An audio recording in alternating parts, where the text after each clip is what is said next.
Chapter 15. Malapit na kami sa hospital nang biglang nagring ang aking cellphone. Agad ko yung sinagot nang mapansin ko na si Tita Susan ang tumatawag. Hello Ash. Pasensya ka na kung napatawag ako. Nagising si Mika at hinahanap ka. Agad nitong wika. Narinig ko pa ang boses ni Mika sa background. Mag-uumpisa na naman yatang umiyak. Pauwi na po ako tita. Pakisabi kay Mika na malapit na ako, sagot ko naman. Pasensya ka na talaga Asha.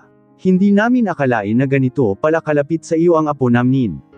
Totoo nga pala ang sinabi sa akin ni Enzo na parang tuko ang batang ito kung makadikit sa iyo, wika nito sa kabilang linya. Hindi ko naman maiwasan na matawa.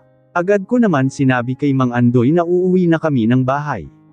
Tsaka na lang ako dadalaw kay Doc Cheska. Kailangan kong i-priority si Mika.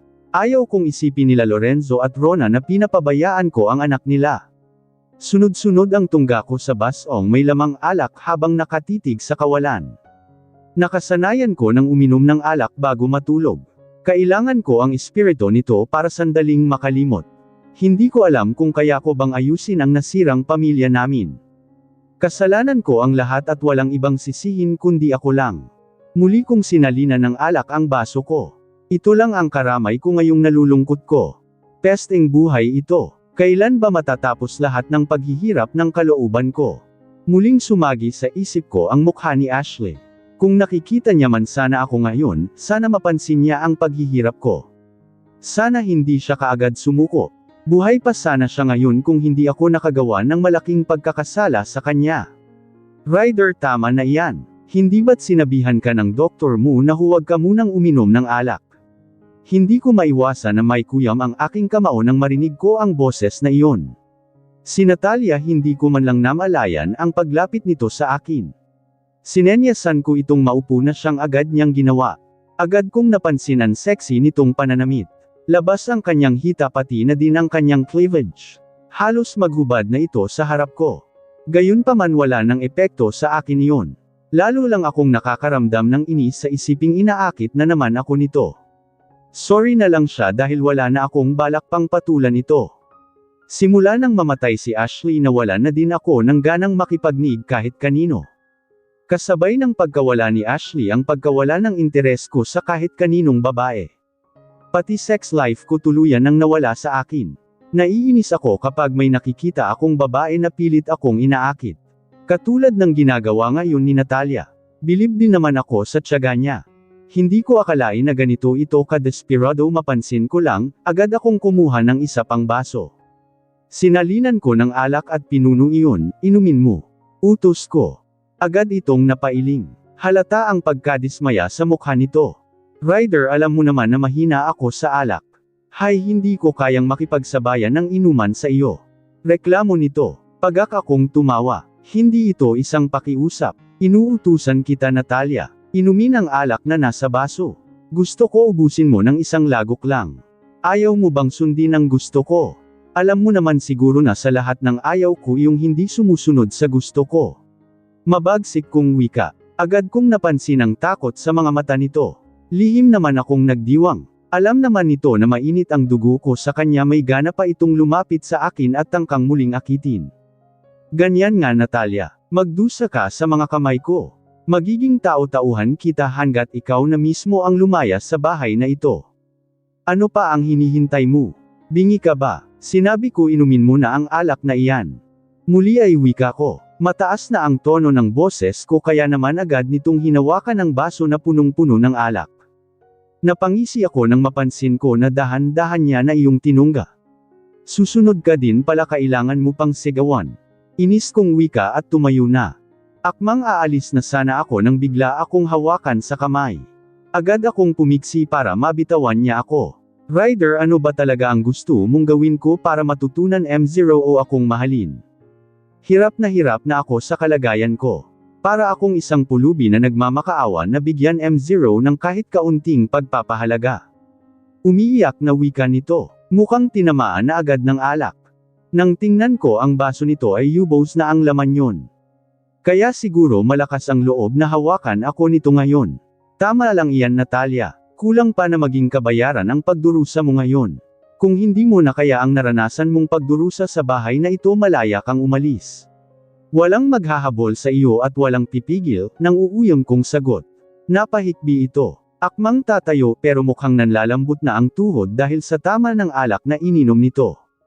Hindi ko kaya. Gustuhin ko man lumayo sa iyo para matapos na ang paghihirap ko pero ayaw kong mawalay sa iyo, Ryder. Mahal na mahal kita at handa akong maghintay kung kailan mo ako matutunan na mahalin. Sagot nito. Kung ganoon, mamatay kang maghintay dahil kahit anong mangyari, hinding-hindi kita matutunan na mahalin. Tanging kay Ashley lang ang puso ko. Wala nang iba. Seryoso kong sagot bago ito iniwan. Direko akong naglakad papunta sa kwarto ko. Kinaumagahan madilim pa nang nagising ako. Agad akong nagayos at lumabas ng kwarto.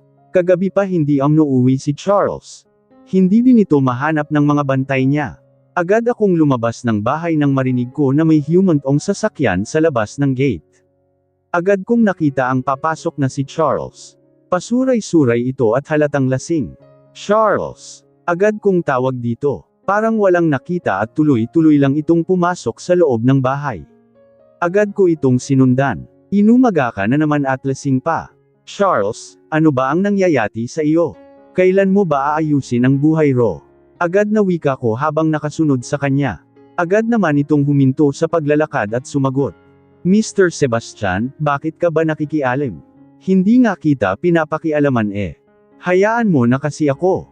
Total naman matagal nang sira ang buhay ko. Sinira niyong dalawa ng Natalia na iyan. Sagot nito. Agad kong naikuyom ang aking amaw. Ilang beses ko na bang narinig ang katagang iyon sa mismong bibig ng anak ko? Maraming beses na. Hindi ko na mabilang at tuwing binabanggit niya ang katagang iyon walang kapantay na sakit ng kalooban ang aking nararamdaman. Hindi ko na sinundan pa si Charles nang mapansin ko na paakyat na ito ng hagdan. Ayaw ko muna siyang kumprontahin. Baka lalong magrebelde kung lalo ko pang pag-alitan. Umaasa na lang ako na sana dumating ang araw na magbabago din ito. Agad akong lumabas ng bahay. Maaga akong papasok ng opisina ngayon. Marami akong aasikasuhin na papeles dahil may business trip ako sa Hong Kong next week. Kailangan kong tapusin lahat ng mga nakabinbin na mga papeles na dapat pirmahan bago ako aalis. Papunta na ako sa gagamitin kong sasakyan nang agad akong salubungin ni Mang Rado. Mukhang may importante na naman itong ibabalita. Sir, nasa labas po ang sasakyan na ginamit ni Charles. Malaki ang gasgas at kailangan dalhin sa kasa para ipagawa. Imporma nito. Malakas akong napabuntong hininga at agad na naglakad palabas ng gate. Agad kong tinitigan ang damage ng sasakyan ni Charles at napailing ako. Mabuti na lang at mukhang hindi tao ang nabangga nito. Kailangan talaga pabantayan ko na ito sa kanyang mga bodyguards. Baka sa susunod tao na ang madisgrasya nito. Sige manong. Dalhin mo na sa kasa iyan, wika ko at muling pumasok sa loob. Hindi ko maiwasan na mapakunot ang noo ko nang mapansin ko na seryosong nag-uusap ang dalawang gwardiya habang humihigop ng kape. Oo nga, pamilyar sa akin ang mukha ng babaeng sakay kanina ng kotse na pumarode dyan sa may tapat. Hindi talaga ako pwedeng magkamali, siya iyong babae na kasama ni Sir Ryder na nasa malaking picture frame na nakasabit sa living room. Yung dating asawa ni Sir Ryder. Wika ng isa sa kanila. Hindi ko naman maiwasan na magtaka. Biglang napukaw ang kuryosidad ko at lumapit pa sa kanila. Talaga, pero matagal nang patay si Ma'am Ashley. Imposible naman ang sinasabi mo, Goryo. Baka kamukha lang ni Ma'am iyon. Sagot naman ni Manong Loro. Isa sa pinakamatagal naming guard dito sa bahay. Naabutan pa nito si Ashley noon. Hindi, malinaw ang nakikita ko. Napansin ko pa nga ang lungkot sa mga mata niya habang kinakausap ako eh. Isa pa halatang nagsisinungaling siya sa dahilan niyang naligaw lang sila noong sitahin ko sila. Namumula ang mga mata niya kanina at halatang galing sa pag-iyak. Sagot ulit ni Guard Goryo. Hindi ko naman maiwasan na mapailang. Imposible naman kasi ang sinasabi nito. Mga anong oras nangyari ito? Abot ba ng Stevie? Hindi ko maiwasang sumabat. Agad kong napansin ang pamumutla ng dalawa habang napalingon sa akin. Hindi ko na lang pinansin at seryoso silang tinitigan. Ibigay niyo sa akin ang kopya ng GCTV. Pati na din ang plate number ng sasakyan, wika ko at agad na tumalikod. Paiimnestigahan ko ang taong tinutukoy nila na pumoroda dito sa tapat ng bahay. Ayaw kong magpakakampante, baka minamanmanan na kami ng mga masasamang loob. Mabilis na lumipas ang mga araw. Gustuhin ko man magpakita sa anak ko pero hindi ko alam kung paano uumpisahan. Inistok ko na din ito sa pinapasukang school sa kagustuhan kong palagi itong nakikita. Mama, excited na akong makita si Tita Cheska. Naglalakad kami palabas ng bahay nang biglang nagsalita si Mika. Ilang araw na kami dito sa Pilipinas at mukhang ngayon lang matutuloy ang plano namin na dalawin ito sa hospital. Ini-expect na din kaming dalawa nito ni Mika ngayong araw. Mag-ingat kayo. Huwag kayong magtagal doon Ashley dahil mag-uumpisa na ang photoshoot mo bukas. Bilin sa amin ni Tita Susan pagkasakay namin ng kotse. Opo, Tita. Nagtatampo na po kasi si Doc Cheska dahil ilang araw na kami dito sa Pinas hindi pa kami nakakadalaw sa kanya. Sagot ko naman, uwan ko ba sa batang iyon? Pwede niya naman kayong puntahan dito sa bahay. Hindi niya naman kailangang magpakabisi sa hospital, sagot nito. Hayaan nyo na po Tita. Mahirap din kasi ang kalagayan niya. May dalawa siyang anak na inaalagaan at siguro mas gustuhin niya Dummer Echo na lang nang uwi sa bahay nila kaysa dumaan pa dito sa atin, sagot ko naman. Agad naman itong napatango. Ilang saglit lang ay namalayan ko na lang na nasa abalang kalsada na kami ng Metro Manila. Mukhang may aksidente sa harap ma'am. Hindi na tayo umuusada. Wika ni Mang Andoy. Hindi ko naman maiwasan na mapasilip, siksika na sa kalsada at hindi na umuusad ang lahat. Nako, mukhang tatanghaliin na tayo manong. Mukhang maiipit tayo nito sa traffic. Sagot ko naman. Ganito talaga dito sa Pinas ma'am. Habang tumatagal, lalong sumisikip ang mga kalsada dahil sa dami ng sasakyan. Wala tayong choice kundi maghintay. May mga nagsidatingan na din naman ng mga ambulance kaya matitarngle na din siguro ang mga nakaharang sa daan. Kaga-aga may aksidente kaagad. Mahabang wika ni Mang Andoy. Hindi ko na lang ito sinagot bagkus itinon ko na lang ang tingin sa labas. Halos isang oras din kaming naipit sa traffic bago muling umusad ang sinasakyan namin na kotse. Nadaanan pa namin ang nakabalandrang nagbanggaan na sasakyan. Hindi ko maiwasan na makaramdam ng kaba nang mapansin ko ang isa sa mga kotse na nasangkot sa aksidente. Biglang sumagi sa isip ko si Charles. Hindi imposible, baka naman kamukha lang. Malabong masangkot si Charles sa ganitong aksidente dahil sa mga oras na ito nasa eskwelahan na siya. Marami namang magkakaparehong sasakyan dito sa Pilipinas. Mabilis kaming nakarating ng hospital. Agad kaming bumaba ni Micaela at diretsong naglakad papasok sa loob. Naabutan ko pa ang mga abalang staff kaya hindi ko maiwasan na magtaka. Dummer Echo kami sa opisina ni Cheska. Sakto naman na naabutan namin ito palabas na ng kanyang opisina. Nang mapansin niya ako ay agad niya akong niyakap. Ashley. God thank you natuloy din ang pagdalaw niyo sa akin. Nakangiti nitong wika. Agad akong nakipagbeso-beso dito. Pagkatapos ay binalingan nito ang nakatingin sa amin na si Micaela. Mahigpit niya din itong niyakap at hinalikan sa pisngi. Grabe ang laki na pala ng panganay nila Lorenzo at Rona. Ang bilis ng panahon. Siya nga pala mabuti at naabutan mo ako dito. May meeting kami mamaya ng mga board of directors. Pwede niyo akong hanatiin at sabay na tayong mag-lunch mamaya para makapagkwentuhan naman tayo. Pasensya ka na ha, masyado akong abala ngayon, nakangiti nitong wika. Agad naman akong tumango. Wala naman kaming gagawin ni Micaela ngayong araw. Willing kaming maghintay. Oh, siya pasok muna kayo sa office ko. Hintayin niyo ako ha, wika pa nito at mabilis na tumalikod. Akmang hahawakan ko na ang doorknob nang magsalita si Mika. Mama, gusto ko po ikutin ang buong hospital, wika nito sa akin. Agad naman akong napatango. Mabuti pa nga siguro. Mukhang ang laki na ng ipinagbago ng lugar na ito. Halos naging suki na ako ng lugar na ito noong nandito pa ako sa Pilipinas. Ang alam ko din nandito pa ang ibang mga doktor na nag-alaga sa akin noon. Parang gusto ko tuloy sila puntahan sa kani-kanilang mga klinik at kumustahin. Sure, ikot muna tayo pagkatapos balik na lang tayo dito sa office. Sagot ko naman. Halos takbuhin ni Mika ang hallway sa sobrang excitement. Nakasunod lang ako dito nang mapansin ko na nakarating na kami ng emergency room. Nagtaka pa ako dahil biglang pumasok si Mika sa loob. Tinatawag ko ito pero hindi ito nakinig sa akin. Wala na akong nagawa pa kundi sundan na lang ito. Ma'am, bawal po kayo dito, agad na wika sa akin ng guard. Sumilip pa ako sa loob at pilit na hinahanap si Micaela. May napansin po ba kayong bata na pumasok dito sa loob, Manong? Pasensya na po pero kailangan ko po siyang mahanap, sagot ko. Wala po akong napansin, ma'am. Naku, yari na. Mas lalong bawal ang bata sa loob. May pasyente pa naman na ginagamot ngayon, sagot ng guard at agad na pumasok sa loob ng emergency room. Agad naman akong napasunod dito. Totoo nga ang sinabi ng guard dahil agad na dam ako ang tingin ko sa mga abalang medical staff. May ginagamot nga silang pasyente.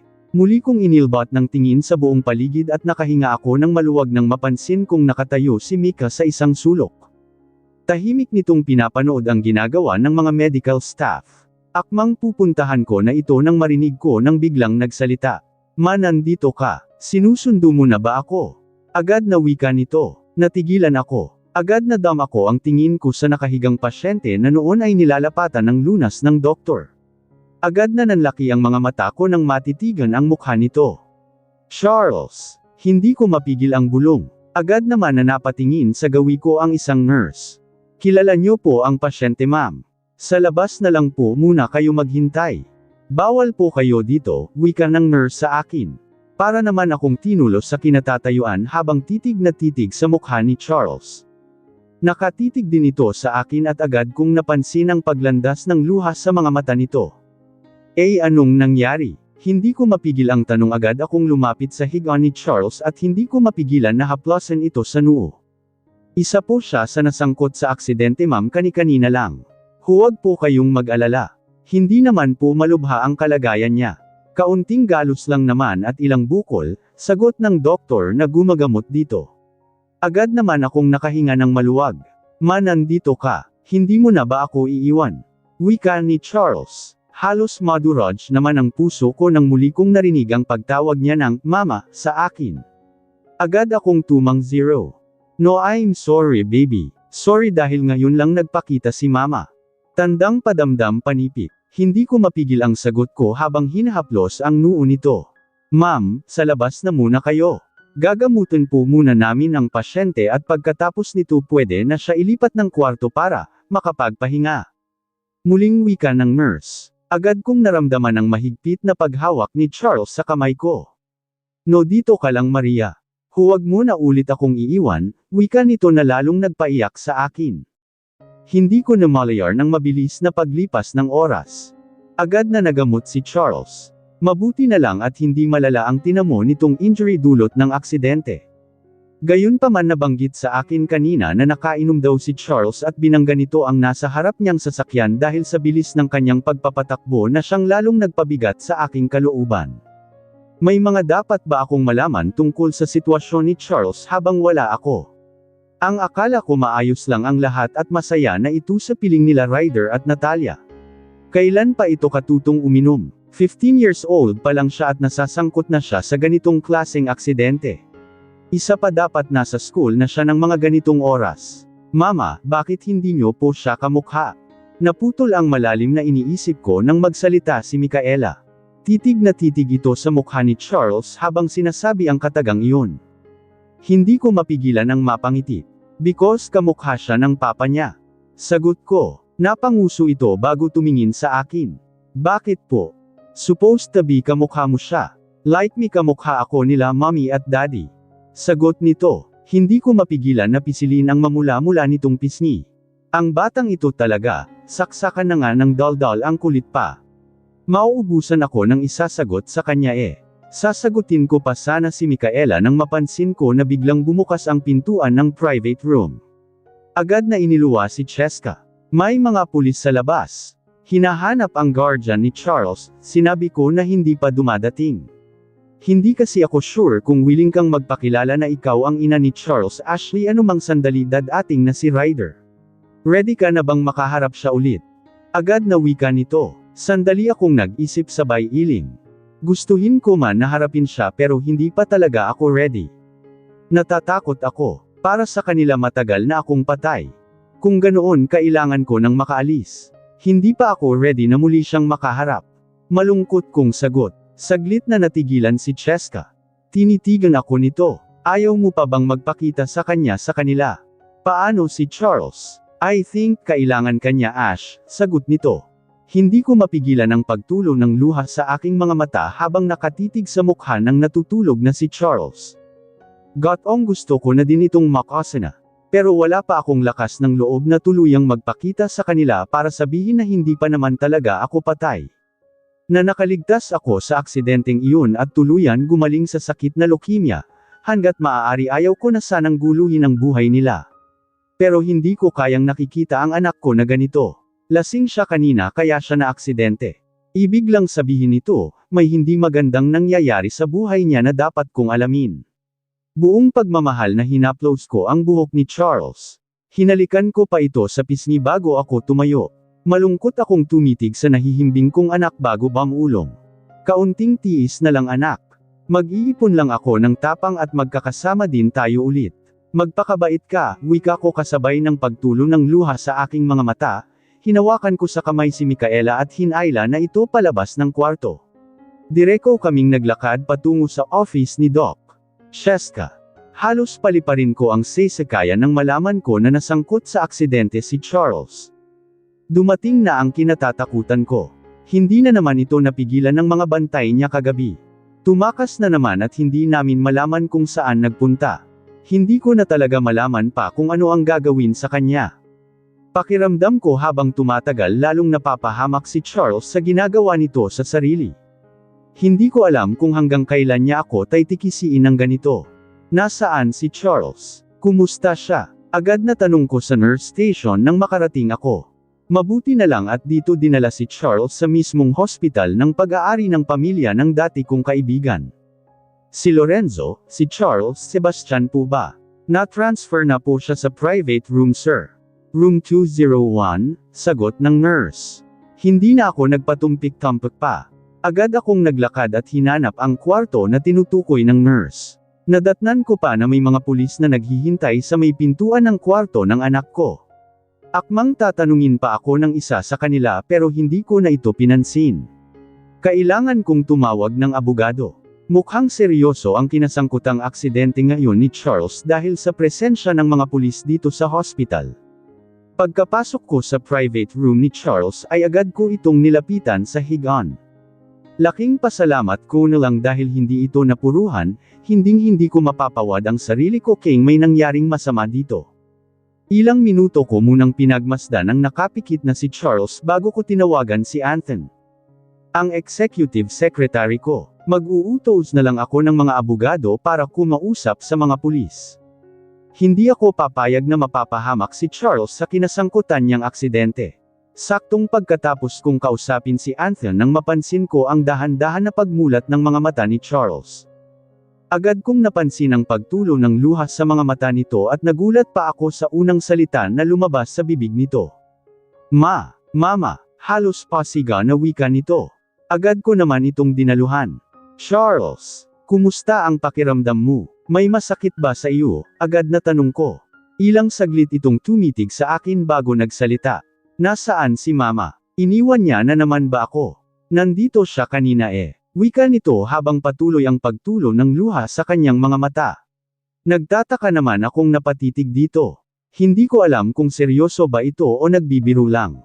Halos madurog ang puso ko sa mga salitang lumalabas sa bibig ni Charles.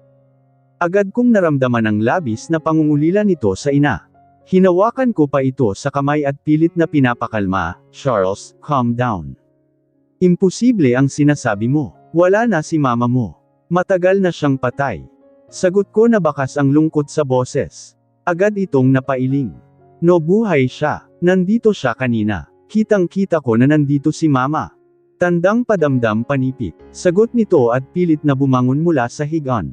Napansin ko pa ang pagkalukot ng mukha nito dahil sa sakit na nararamdaman dulot ng aksidente. Hindi ako pwedeng magkamali. May malay ako noong nakikita ko si mama. Naramdaman ko pa ang halik niya at ang pag-iyak niya. Kung talagang mahal mo si mama, hanapin mo siya. Nasa paligid lang siya, muling wika ni Charles. Hindi ko maiwasan na mapailing. Naputol lang ang pag-uusap namin nang pumasok ang isang nurse. Mabuti naman at sandaling nanahimik si Charles. Hinayaan na namin ang nurse na gawin ang kanyang trabaho. Sinuri nito si Charles pati na din ang dextrose na nakakabit dito.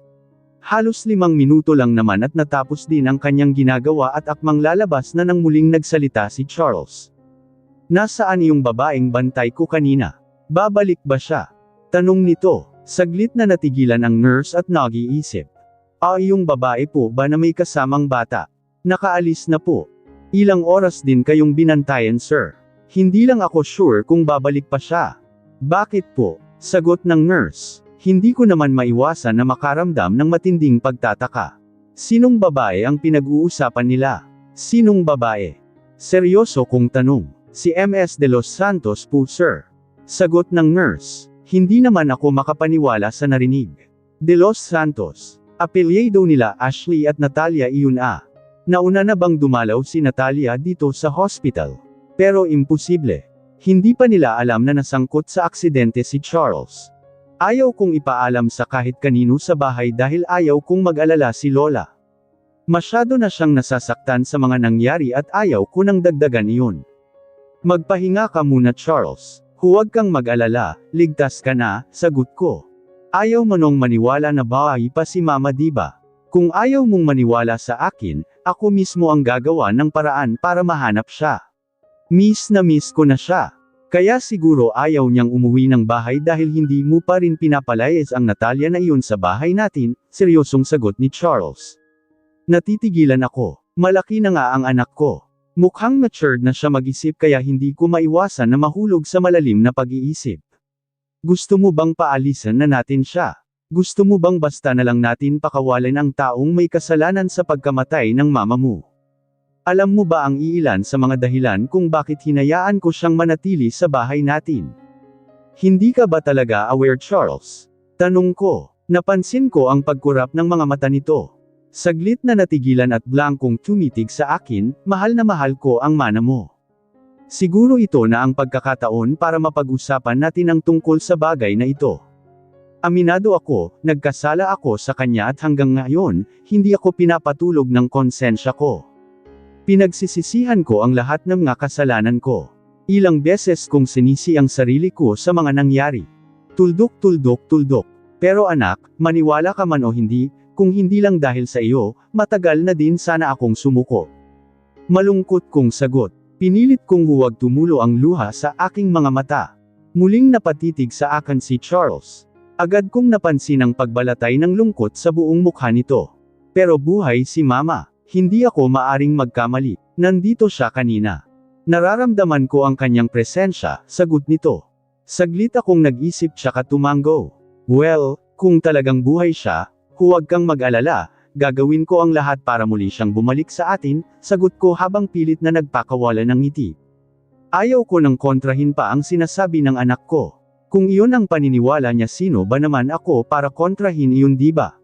Kung ang paniniwalang iyon ang magbibigay sa kanya ng pag-asa para magpakatino, pues panghahawakan ko ang bagay na iyon.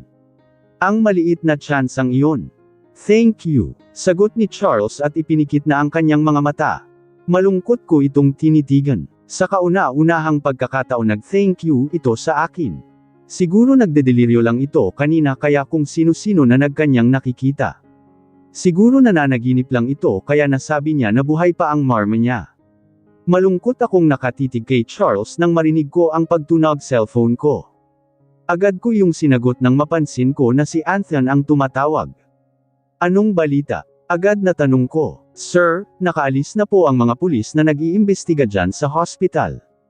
Pinapanto ko na din ang 2 abogado sa presinto para asikasuhin ang nagrereklamong nakabanggaan ni Charles kanina. Pagbabalita nito, good. Bill-inan mo ang mga lawyers na gawin ang lahat para hindi na makaladkad ang pangalan ni Charles sa kahit na anong gulo. Iwasan mo din na lumabas ito sa media. Handa akong magbayad ng malaking halaga matapos lang ang problemang ito, sagot ko.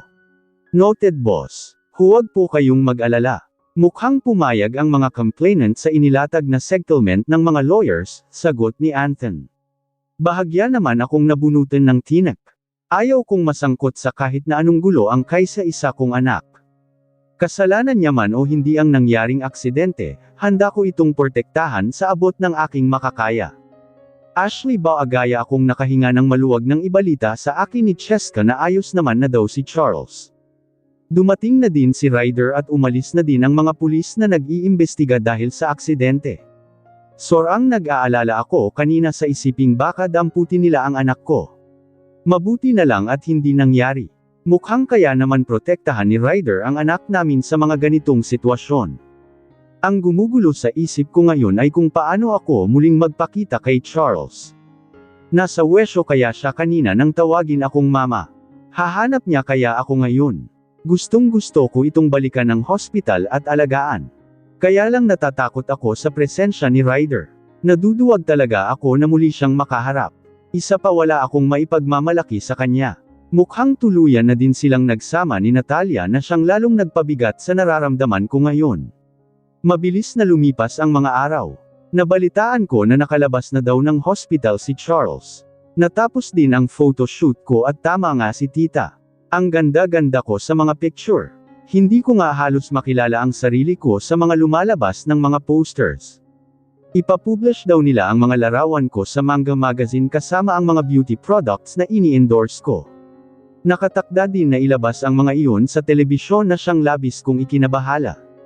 Paano kung makita ang mga larawan ko nila Ryder? Mamumukhaan kaya nila ako gayong kung tutuusin matagal na akong patay para sa kanila? Hindi ko alam. Kahit na ang ganda-ganda ko sa mga pictures hindi pa rin may kakaila na ako pa rin iyon. Namukha ko pa rin iyon. May kaunting pagbabago pero ako pa rin iyon at tiyak na makikilala ako ng mga taong malapit sa akin. Iha, ready ka na ba? Bukas na bukas kakalat na ang mukha mo sa buong bansa. Bukas nakatakda na i-release ang mga magazine kung saan nakapublish ang mga produkto kasama ang mga mukha mo kaya tiyak na magugulat ang lahat lalo na ang pamilya Sebastian sa muli mong pagbabalik, nakangiting wika ni Tita Susan. Pilit naman akong napangiti. Tita baka kamuhian nila ako kapag malaman nilang buhay pa ako. Hindi ko mapigil ang sagot. Kinakabanan talaga ako sa mga posibleng mangyari. Tinitigan ako sa mga mata ni tita bago sumagot. Pero pinaniwala ko silang matagal na akong patay. Baka magalit sa akin ang anak ko at habang buhay niya na akong hindi kikibuan. Sagot ko, nakangiting hinawakan ako sa mga kamay ni tita bago nagsalita. Huwag mong pangunahan ang lahat Ashley. Kahit na anong mangyari ikaw ang ina ni Charles. Pareho lang kayong biktima ng anak mo ng pagkakataon kaya huwag kang matakot. Ang kailangan mong gawin, turuan mo ang sarili mo para lumaban. Tandaan mo, lalong inaapi ang mga mahihina, sagot ni tita. Natigilan ako. Kung tutuusin, tama ang sinabi Hito. Hindi ako pwedeng maging mahina. Dapat matuto na ako sa buhay. Hindi pwedeng api-apihin nila ulit ako. Dapat matuto akong ipaglaban ang sarili ko. Kaya nga ako muling bumalik ng bansa para kahit papaano makaganti sa ginawa nila sa akin noon. Hindi pwedeng habang buhay ko silang pagtataguan. Siya nga pala nagyaya si Tito Arnulfo mo na kumain sa paborito niyang restaurant. Maghanda kayo ni Micaela, sa labas tayo kakain ng dinner, nakangiti nitong wika sabay abot sa akin ng isang paper bag. Nagtataka naman akong napatitig kay Tita Susan. Ikaw ang bagong mukha ng mga produkto namin. Suotin mo iyan. Simula bukas, marami na ang makakakilala sa iyo. Gusto ko magandang-maganda ka sa mata ng lahat. Nakangiting wika ni tita. Alanganin naman akong napatango. Nagpasya akong maligo bago ko isinuot ang damit na bigay ni Tita Susan. Kung tutuusin, decent naman pala. Walang dapat ikahiya kahit na may kaunting balat na na-expose sa akin. Crop top at miniskirt na lagpas lang ng kaunti sa tuhod ko. Kaya lang may maliit na slit kaya kita pa rin ang hita ko tuwing humahakbang ako. Ayos lang naman sa akin iyon at gandang-ganda nga ako sa sarili ko. Tinalian ko din ang mahaba kong buhok kaya na-exposed lalo ang makinis kong balikat hanggang likod. Walang dapat ipag-alala, sanay ako sa lamig ng klima sa Germany kaya hindi ako lalamigan sa suot kong ito. Isa pa magdadala ng lang ako ng jacket para sigurado. Binihisan ko na din si Mika. Panay papuri nito sa suot ko at gusto niyang ibili ko daw siya ng katulad sa suot ko ngayon para pareho kami. Tamanggo na lang ako para matapos na ang usapan. Alam kong kukulitin ako nito kapag hindi ako sasang-ayon. Agad kaming nakarating sa restaurant na tinutukoy nila tita at tito. Mukhang mga mayayaman lang ang kayang maka-afford sa presyo ng mga pagkain kaya iilan lang na mga customers ang nakikita ko. Agad kaming in-assist ng waiter sa isang bakanteng lamesa. Tita CR lang po muna ako, paalam ko kay tita habang hinihintay namin ang order. Agad naman itong tumango. Sinabihan ko pa si Mika na huwag nang sumama. Ibinigay ko pa sa kanya ang cellphone ko para may pagkakaalabalahan siya at para huwag nang mangulit. Nagmamadali akong naglakad papuntang CR. Ihing-ihi na talaga ako. Akmang liliko na ako nang may bigla akong nakabangan. Mabuti na lang at naging maagap ito at nahawakan ako sa baywang kung hindi tumilapon sana ako. Saglit din akong natulala dahil sa mga nangyari. Biglang nag-freeze ang utak ko lalo na nang maamoy ko ang familiar na amoy na iyon. Dahan-dahan akong tumingin sa kanyang mukha at hindi ko maiwasan na manlaki ang aking mga mata nang masilayan ko ang mukha ng taong nakabanggaan ko. Lord, sa dami ng taong pwede kong makasalubong ngayon, bakit siya pa? Bakit si Ryder pa? Ashley, narinig kong bulong nito. Agad naman akong napalayo dito. Mukhang dumating na ang kinatatakutan ko. Ang muling pagkikita namin ng dati kong asawa. Pardon, magkakilala ba tayo? Pagmamaang-maangan ko. Saglit itong natigilan. Agad na naglakbay ang mga mata nito. Mula sa uka ko hanggang sa buo kong katawan pabalik-balik kaya napayakap ako sa sarili ko at agad na tumalikod. Ashley, wait, buhay ka. Nagbalik ka. Wika nito at agad akong hinawalkan sa braso. Agad naman akong napapiksi para mabitawan niya. Hindi ko gusto ang biglang pagtulay ng kung anong kuryente sa katawan ko dahil sa pagkakahawak nito sa akin. I'm sorry mister, hindi kita kilala, sagot ko at nagmamadaling naglakad papuntang banyo. Agad akong pumasok at inilock ang pintuan.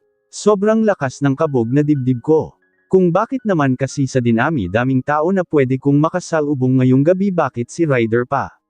Hindi pa ako ready sa muli naming pagkikita. Wala akong balak na sumipot sa dinner meeting na ito dahil nag-promise ako kay Lola na sa bahay kakain ng dinner. Isa pa alam kong hinihintay din ako ni Charles. Kaya lang tumawag ang secretary ni Mr. Tan at gusto daw ng matandang negosyante na makausap ako ngayon dahil babiyahe papuntang Hong Kong kinabukasan para magpagamot. Kaya no choice, kailangan kong sumipot dahil ilang linggo na din akong kinakulit ng secretary nito. Katulad ng inaasahan, tungkol lang din naman sa negosyo ang napag-usapan. Nagkatawaran at nagkasundo kaya kaagad natapos ang meeting. Pagkatapos ng meeting ay dumaan pa ako ng banyo para umihi. Baka abutin kami ng traffic sa daan kaya magandang nakahanda na ako. Paliko ako sa isang pasilyo nang may nakabanggaan ako. Mabuti na lang at mabilis ako at agad kong nahawakan sa baywang ang nakabangaan ko na isa palang babae. Susenjitan ko na sana ito nang makita ko ang kanyang mukha. Pakiramdam ko biglang nanlaki ang ulo ko nang matitigan ko ang familiar nitong mukha. Hindi ako makapaniwala at nang tumitig din ito sa akin ay napansin ko din ang pagkagulat sa mga mata nito. Agad itong lumayo at akmang tatalikod na nang sambitin ko ang pangalan niya. Ashley, tawag ko. Nakita ko ang paglikot ng mga mata nito sabay iling. Pardon, magkakilala ba tayo? Tanong pa nito. Agad na naningkit ang aking nga mata at hindi ko maiwasan na titigan ito sa mukha. Actually hindi lang mukha kundi mula ulo ay hanggang paa. Napansin ko pa ang pagka-conscious nito at napayakap sa sarili. Hindi ko naman maiwasan na lalong magtaka lalo na nang mapansin ko na pati boses nito ay kahawig din ng namayapa ko ng asawa. Oo, ibang-iba ang aura nito ngayon. Malaki ang kanyang ipinagbago kaysa sa dating Ashley na kilala ko.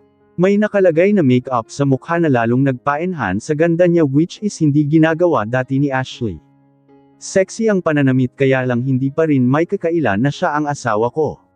Ang asawa kong sa pag-aakala ko matagal nang namayapa. Pero hindi niya ako pwedeng lukuhin ng ganito. Walang duda. Siya si Ashley at buhay siya. Kung ganoon kaninong abo ang iniiyakan ko sa loob ng 8 taon. Niluluko ba ako ni Lorenzo? Pinaniwala niya ba ako sa isang kasinungalingan? Kahit na mag-deny pa ito kaharap ko ngayon, malaking porsyento na siya talaga ang asawa ko. Siya si Ashley, buhay, healthy at nandito sa harap ko. Kung ganoon, nalagpasan niya ang sakit niyo noon. Magaling na siya. Hindi ko na ito napigilan pa nang nagmamadali na siyang pumasok sa loob ng banyo. Nasundan ko na lang siya ng tingin sabay sapo ko sa aking dibdib dahil sa lakas ng kaba. Hindi ako pwedeng magkamali, nakaharap ko ang asawa ko at alam kong marami itong dapat na ipaliwanag sa akin. Excuse me, nakita mo ba ang mama ko? Naputol ako sa malalim na pag-iisip nang may maliit na kamay na kumalabit sa akin. Agad akong napayuko at napansin ko ang isang batang babae. May hawak na cellphone at may kung anong itinatanong sa akin. Seryoso kung tanong ko. Wala pa rin ako sa sarili ko. Si mama, napansin niyo po ba siya? Maganda siya at sexy. Sagot nito habang hindi inaalis ang pagkakatitig sa akin. Sandali akong natigilan. Lalo akong kinabahan. Anong name ng mama mo? Tanong ko para nakasiguro. Ashley. Basta maganda siya. Tapos sexy. Pagmamalaki nitong sagot. Mukhang proud pa ito dahil 2 beses niya nang binanggit ang katagang maganda at sexy. Agad na nanlaki ang mga mata ko sa pagkagulat. Tinitigan ang bata na nasa harap ko bago itinuro ang pintuan ng CR. Agad naman itong naglakad papunta doon at kinatok ang pintuan ng CR. Mama, tumawag pala si Daddy. Kinukumusta po tayo? Sigaw nito. Parang kinurot ang puso ko sa mga narinig. May ibang asawa na si Ashley. May anak na siya sa ibang lalaki. Kanino? Kay Lorenzo ba? Agad kong napansin ang pagbukas.ng pintuan. Agad na tumitig sa gawi ko si Ashley at agad kong napansin ang muling pagkagulat sa mga mata nito. Inaasahan marahil nito na nakaalis na ako. Hinawakan ang kamay ng bata at nagmamadaling naglakad paalis. Wala sa sariling nasundan ko ito. Muli kong naikuyom ang aking kamao nang mapansin na dumireko sila sa isang lamesa kung saan nakaupo ang mga magulang ni Enzo. Kung ganoon, niluluko nila ako. Niluko ako ng sarili kong kaibigan. Inilayo niya sa akin si Ashley at pinalabas na patay na para tuluyan niya ng maangkin. Para hindi na ako maghabol. Hindi ako papayag. Hindi ako papayag na may ibang magmamay-ari sa asawa ko. 8 taon nila akong pinahirapan at hindi ako papayag na basta ko na lang itong palalagpasin. Wala na akong pakialam pa sa paligid. Tiningnan ko muna ang 4 kong kasamang bodyguard pati si Anthony sa labas tsaka ako nakagawa ng pasya. Hinding-hindi ko napalalagpasin pa ang pagkakataon na muling makasama ang asawa ko. Tama na ang 8 taon na paghihirap. Ipaglalaban ko siya hanggang sa huli kong hininga. Naglakad na ako sa kinaroroonan nila Ashley. Napansin ko ang pagkagulat sa mga mata nila Tita Susan at Tito Arnolfo nang makita ako. Pati sila nakikiayon din sa kalukuhan na ginawa ng anak nila. Mahirap na talaga ang magtiwala sa panahon ngayon, ang mga taong itinuring mong hindi na iba sa iyo, sila pa itong may ganang manloko. Hindi man lang sila naawa sa akin na halos mamatay na sa ginawa kong pagluluksa sa asawa ko. Pinananindigan talaga nilang paniwalain akong patay na si Ashley. Walang sabi-sabi na hinawakan ko sa kamay ang asawa ko kaya mabilis itong napatayo. Ito na ang hinihintay kong sandali. Mabilis ko itong hinawakan sa baywang at binuhat. Narinig ko ang pagtili nito at pagkakawag at agad na napagtayo sila tita at tito para pigilan ako. Ryder, bitiwan mo si Ashley. Utos ni tita. Hindi ko ito pinakinggan. Wala silang karapatan na pigilan ako sa gusot ko. Kasabwat sila sa panloloko na ginawa sa akin ng anak nila kaya walang dahilan na pakinggan ko sila ngayon. Asawa ko ang binabawi ko tita. Pakisabi kay Enzo, magtotos kami. Galit kong sagot. Agad na nagkatinginan ang mag-asawa. Hindi sila nakasagot. Samantalang malakas na nagpupumiglas sa akin ay Ashley kaya mas mahigpit ko itong hinawakan. Hindi na ako papayag pa na muli itong makalayo sa akin. Tama na ang ilang taon na pagdurusa ko at pagpapaniwala sa akin na matagal na siyang patay. Bitawan mo si mama, bad ka, narinig kong sigaw ng batang kasama nila. Tinitigan ko ito. Biglang kinurot ang puso sa isiping tuluyan nang ang naaga ni Enzo ang asawa at nagkaanak pa sila. Pinaikot nila ako. Ryder, ano ba? Bitiwan mo ako. Hindi ka na nakakatuwa. Galit na sigaw ni Ashley at binuhos yata nito ang buong lakas para makawala sa akin. Pinagsusuntok niya pa ako sa likod ko pero hindi ko na pinanasan iyon. Kaya kong tiisin ang sakit physically, pero ang nararamdamang sakit ng puso ko hindi ko alam kung paano pahiluman iyon. Isa pa, mukhang kilala na yata ako nito ngayon. Kanina kasi ikaw nakaila niya eh. Ito lang pala ang para maalala niya ako. Sasama ka sa akin. Mag-uusap tayo. Galit kong wika at inihakbang na ang mga paa. Agad na hinawakan ng mga magulang ni Enzo ang bata ng akmang susunod ito sa amin.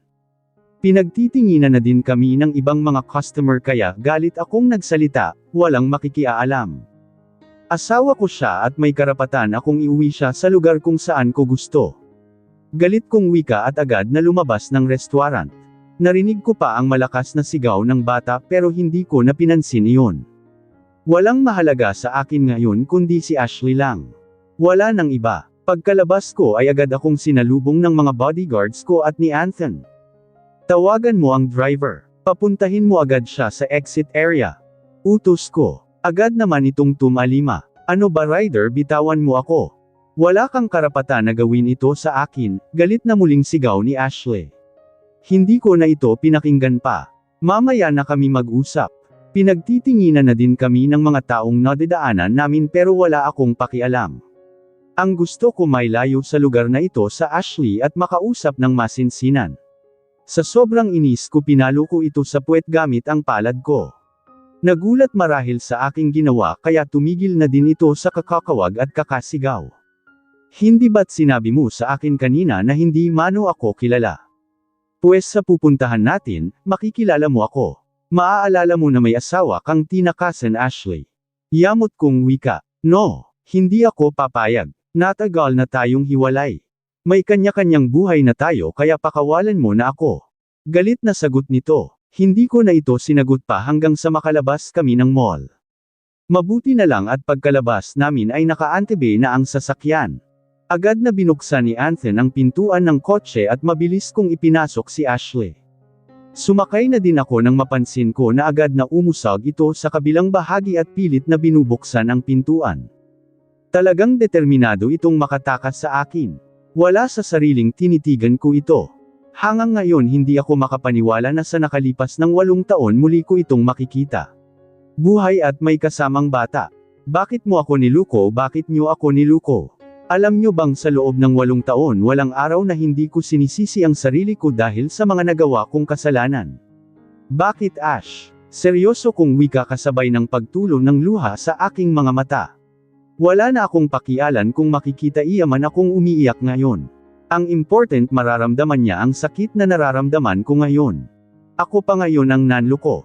Baliw ka ba o sadyang gusto mo lang magmalinis sa harap ko ngayon? Sagot nito. Kita ko ang galit sa kanyang mga mata habang sinasabi ang katagang iyon. Pagak akong tumawa. Oo, aminado ako na nagkasala ako sa iyo. Naging marupok ako at pumatol sa iba. Pero pinagsisisihan ko na ang lahat. Pero ikaw ano ito, bakit ka tuluyan sumama sa Lorenzo na iyon at talagang nagkaanak pa kayo? Galit na sagot ko. Hindi nakaligtas sa mga mata ko ang reaksyon nito. Gulat na gulat sa sinabi ko. Ano ba ang pinagsasabi mo? Nababliw ka na nga. Ihinto mo ang sasakyan at bababa na ako. Galit na sagot nito. Hindi ko ito pinansin bagkus inutusan ko ang driver na mas bilisan niya pa ang pagpapatakbo ng sasakyan. Ngayong nandito na sa mga kamay ko si Ashley, hindi ako papayag na muli itong maaga ni Lorenzo sa akin. Dadaan muna sila sa ibabaw ng bangkay ko bago mangyari iyon.